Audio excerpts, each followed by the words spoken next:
दोस्तों नमस्कार। सनातन धर्म जिसको सबसे महान धर्म माना जाता है, हमारे धार्मिक ग्रंथों में सोची समझी साजिश के ज़रिए ऐसी मिलावट की गई कि हम में से ही अधिकांश लोगों को अपने धर्म और भगवान के बारे में जानकारी नहीं है।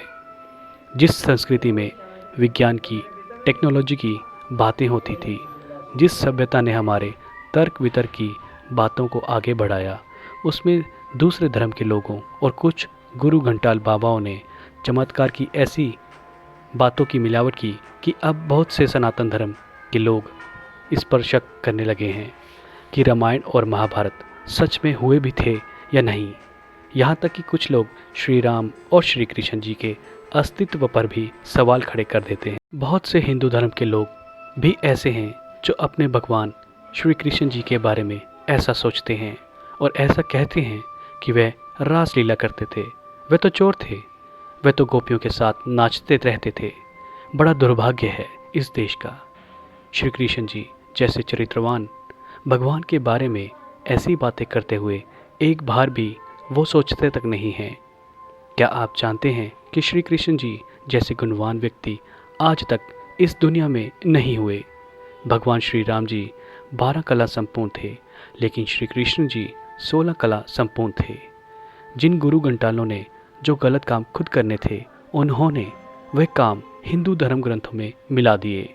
और आज ऐसे गुरु घंटाल हैं जो मिलावट वाली भगवत पुराण पढ़कर लोगों को सुनाते हैं और फिर जब गलत काम करते हैं तो कहते हैं कि भगवान श्री कृष्ण ऐसी रासलीला करते थे, हमने किया तो क्या गलत किया। हमारे धर्म का पतन इसी कारण हो रहा है।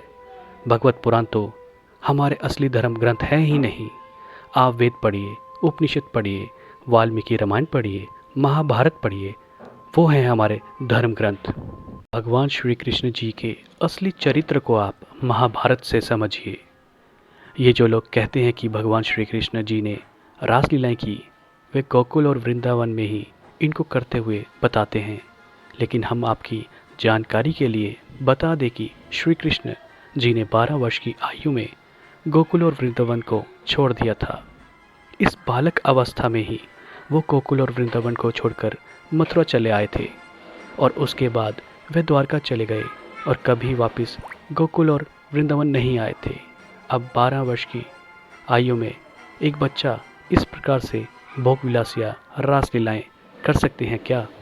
और वो भी उस समय में जब हमारा समाज इतना सभ्य था कि औरतों को गलत नज़रों से देखना भी पाप माना जाता था और 12 वर्ष से कम उम्र का बच्चा ऐसा करेगा। अब इसे आगे समझते हैं। माता रुक्मणी भगवान श्री कृष्ण जी से विवाह करना चाहती थी और श्री कृष्ण जी भी उनसे विवाह करना चाहते थे, लेकिन राजा जरासंध ने माता रुक्मणी के पिताजी पर दबाव बनाया कि आप अपनी पुत्री का विवाह श्री कृष्ण जी से नहीं करेंगे। उसकी जगह चंडी के शासक श्री कृष्ण जी के बुआ के लड़के शिशुपाल से करवाएं। अब उस समय जरासंध बहुत अधिक शक्तिशाली था। रुक्मणी के पिता उसके दबाव में आने लगे। खैर, श्री कृष्ण और माता रुक्मणी का विवाह हो गया और इसी विवाह से शिशुपाल श्री कृष्ण जी से घृणा करने लगा, क्योंकि शिशुपाल भगवान श्री कृष्ण जी की बुआ का बेटा था, तो उसे श्री कृष्ण जी के बचपन की सारी बातें पता होना स्वाभाविक थी। आगे चलकर जब युधिष्ठिर ने राजसूय यज्ञ किया तो उस समय संसार के सभी राजा महाराजा वहां आए हुए थे। उन सब में सबसे ज़्यादा गुण कर्म वाला जो व्यक्ति था वो भगवान श्री कृष्ण जी थे। इसलिए भीष्म ने और सभी लोगों ने सहमति से राजसूय यज्ञ का आराध्य श्री कृष्ण जी को देना प्रारंभ किया और सबसे पहले श्री कृष्ण जी की पूजा वहाँ पर की गई थी। उस समय सारे संसार के राजा महाराजा वहाँ आए हुए थे और ये सब महाभारत में ही है। तो शिशुपाल भी वहाँ आए हुए थे। तो जब श्री कृष्ण जी को आराध्य देने लगे तो शिशुपाल वहाँ खड़ा हो गया और पहले तो वो भीष्म जी को गालियाँ देने लगा, क्योंकि उन्होंने ही श्री कृष्ण जी को आराध्य देने का प्रस्ताव रखा था। और फिर वो श्री कृष्ण जी के बारे में गलत बातें करने लगा। अब क्योंकि शिशुपाल को श्री कृष्ण जी के बचपन की सारी जानकारी थी, तो वो उनका अपमान करने के लिए क्या कहता है ज़रा सुनिए। शिशुपाल कहता है कि अगर श्री कृष्ण ने बचपन में बकासुर और अरिष्टासुर का वध कर दिया तो इसमें कौन सी बड़ी बात है। और दूसरी बात ये कहता है कि एक लकड़ी की गाड़ी को अगर श्री कृष्ण ने पैर मारकर थोड़ी दूर धकेल दिया तो इसमें क्या आश्चर्य की बात है। गुस्से में सिर्फ ये दो बातें ही श्री कृष्ण जी के बारे में शिशुपाल कह पाता है।